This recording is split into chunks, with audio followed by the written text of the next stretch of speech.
Hello, and welcome back to the second video in our 5-part introduction series to distance learning in band. My name is Rich Gordon, and I'm the band director at Sycamore Junior High School. And this is the second video, which is going to be talking about how to get an instrument. Now, if you already have your own instrument, go ahead and watch this anyways, because you might pick up some useful information. Alright, so if you've already watched that first video, and if you're ready to learn how you can get an instrument to play with at home, let's get started.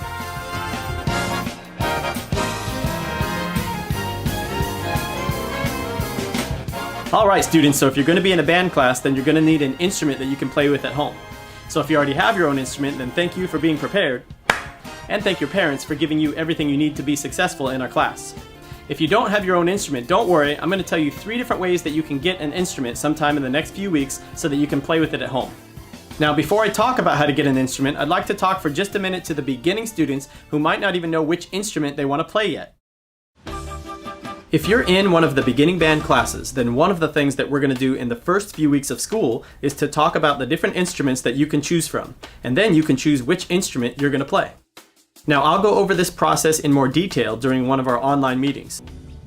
Okay, so once you've decided which instrument you're going to play, now it's time to talk about the 3 different ways that you can get that instrument to play with at home. If you're in the percussion class, these 3 options are also going to apply to you, but what you'll need is a bell kit that comes with a drum pad, a set of bells, and a stand. So the first option is for you to go buy your own instrument either at a store or online. Having your own instrument is awesome, and if you buy a good quality instrument and if you take care of it, it'll last for a long time. This is the same instrument that my parents bought me over 30 years ago, and it still works great. Now, of course, instruments can be very expensive, and if you start looking online or in stores, you'll find price ranges from a few $100s to several $1,000s, so it's up to you and your family how much you want to spend on an instrument. However, you do need to be careful when you're buying an instrument either online or in a store, and make sure that you're buying a good quality instrument. Make sure you don't just pick one because you like the price or the color. Just like buying a car, do some research and find the best deal, and you'll probably get what you pay for. Many of the cheapest instruments are not very good quality, and you'll find yourself having difficulty playing them, or they'll break in the first few months. The one recommendation that I can make right now is that you look into buying Yamaha student instruments, which is what we use at Sycamore. They might be a little bit more expensive than some of the other brands, but Yamaha makes good quality instruments, and you will definitely have a much better experience working with a good quality instrument rather than a cheap instrument that doesn't produce a good sound. Many stores and websites also sell used instruments that you can find for much less than the cost of a brand new instrument. I always tell my students that it would be better to buy a good quality used instrument than it would be for you to buy a bad quality new instrument. There are websites that you can search for used instruments such as eBay or even Amazon, but buying used instruments online can be risky because you never know what you're going to get, and of course you should always clean the instruments before you use them. Now, because of the cost of new and used instruments, buying one of these might not be something that you can do right now, and I certainly understand that. You don't have to buy your own instrument to be in a band class. There are other ways that you can get one. Option number 2 is for you to rent an instrument from a music store.